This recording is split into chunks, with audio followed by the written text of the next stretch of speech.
We'd like to bring to order the public hearing today on redistricting. North Carolina lawmakers held a hastily called public hearing on Monday in response to a recent federal court ruling invalidating two of the state's congressional districts. At issue are congressional districts 1 and 12.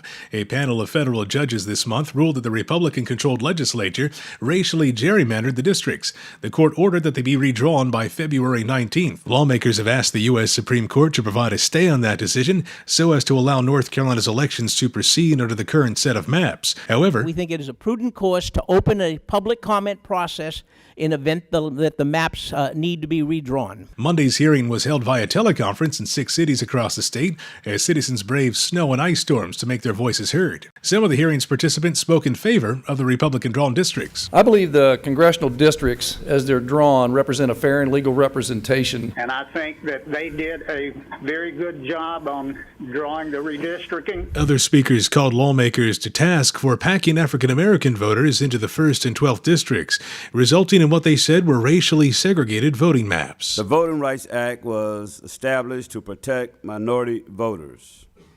These maps not only undermine that intent, they effectively marginalize minority voters. And I'm just appalled and stalled that in 2016 that I am still addressing the same issues. Some on hand said gerrymandered maps undermine competition in elections and lead to extreme candidates winning office. I think for people who are interested in politics, we don't necessarily want districts drawn one way or the other. We want them drawn competitively. Gerrymandering creates districts that are monolithic in their views, with the result that those of a particular view are concentrated in any given district.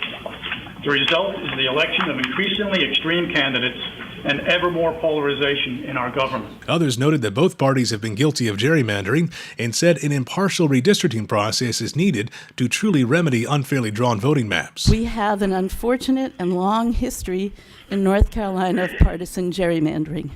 We would encourage you as you move forward to look at a number of nonpartisan processes. We have to reform the process by which we draw electoral districts in this state.